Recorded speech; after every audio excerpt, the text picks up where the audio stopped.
President John F. Kennedy. Ladies and gentlemen, the very word secrecy is repugnant in a free and open society, and we are, as a people, inherently and historically opposed to secret societies, to secret oaths, and to secret proceedings. We decided long ago that the dangers of excessive and unwarranted concealment of pertinent facts far outweighed the dangers which are cited to justify it.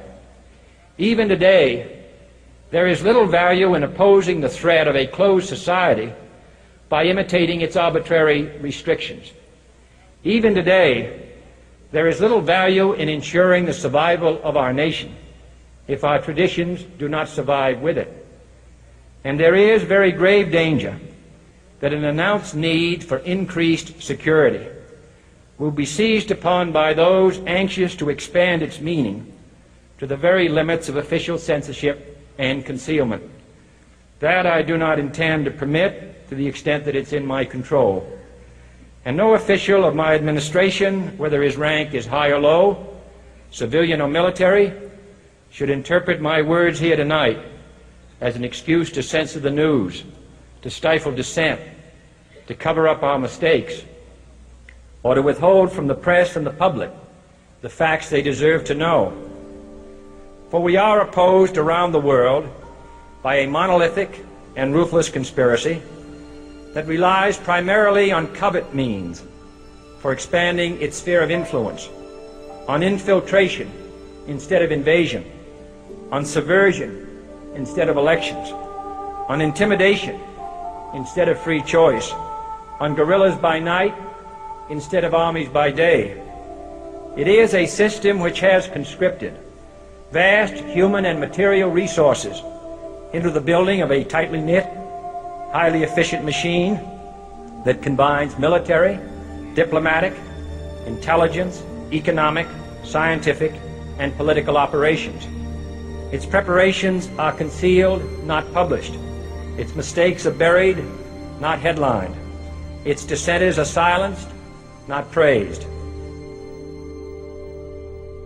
Its dissenters are silenced, not praised.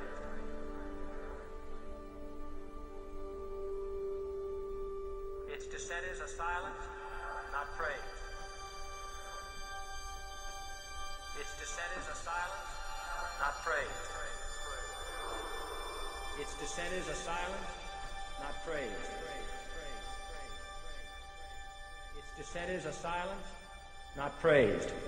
No expenditure is questioned, no rumor is printed, no secret is revealed. No president should fear public scrutiny of his program, for from that scrutiny comes understanding, and from that understanding comes support or opposition, and both are necessary. I am not asking your newspapers to support an administration, but I am asking your help in the tremendous task of informing and alerting the American people. For I have complete confidence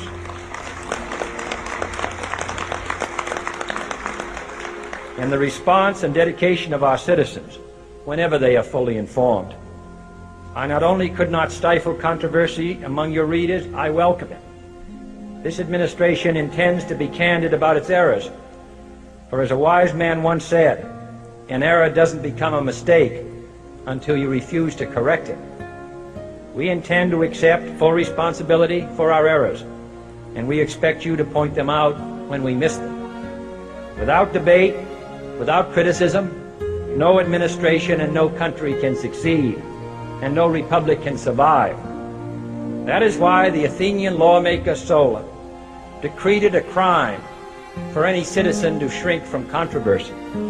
And that is why our press was protected by the First Amendment, the only business in America specifically protected by the Constitution, not primarily to amuse and entertain, not to emphasize the trivial and the sentimental, not to simply give the public what it wants, but to inform, to arouse, to reflect, to state our dangers and our opportunities, to indicate our crises and our choices, to lead, mold, educate, and sometimes even anger public opinion.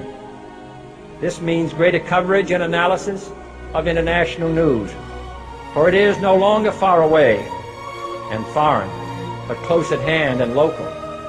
It means greater attention to improved understanding of the news, as well as improved transmission. And it means, finally, that government at all levels must meet its obligation to provide you with the fullest possible information outside the narrowest limits of national security. And so it is to the printing press, to the recorder of man's deeds, the keeper of his conscience, the courier of his news, that we look for strength and assistance, confident that with your help, man will be what he was born to be, free and independent.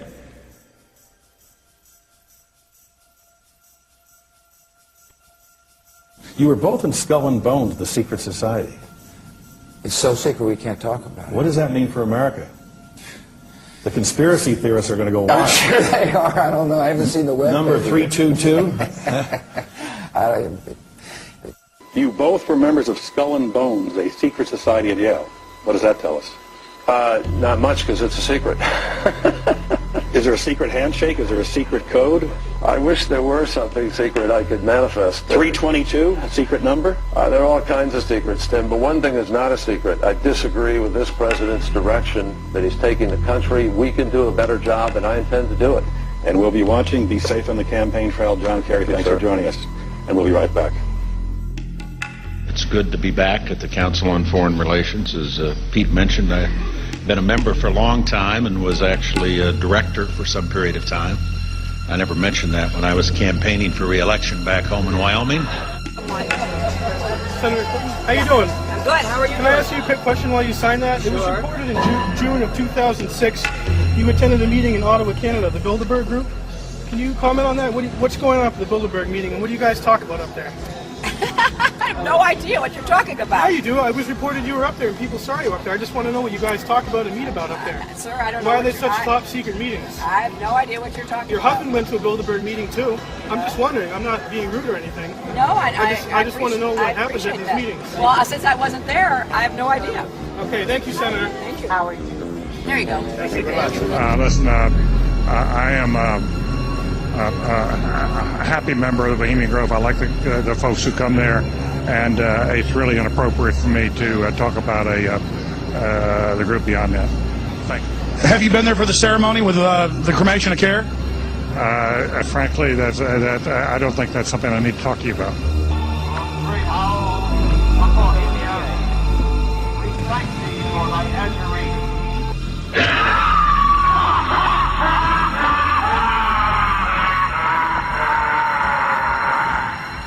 Have you been there for the ceremony with the cremation of care?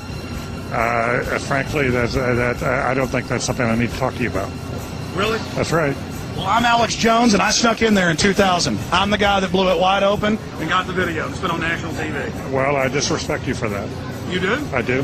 But it's a lot of big public officials going in there. Don't we deserve to know? I don't know anything about you, and I don't know anything about your film. But if you go in there with an understanding, you violated that understanding by releasing that film, and I don't respect you for that.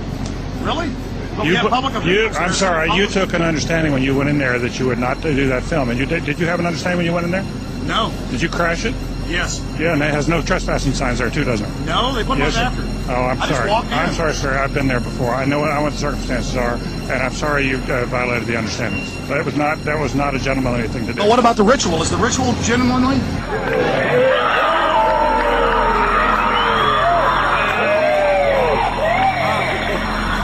Sir, everything. I don't owe you this comment. I know.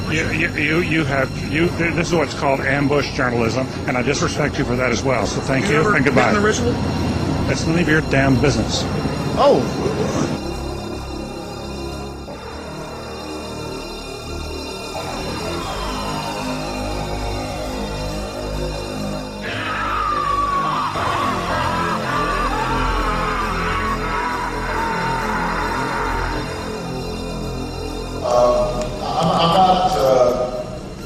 The Council on Foreign Relations, I don't know if I'm an official member. I've spoken there before.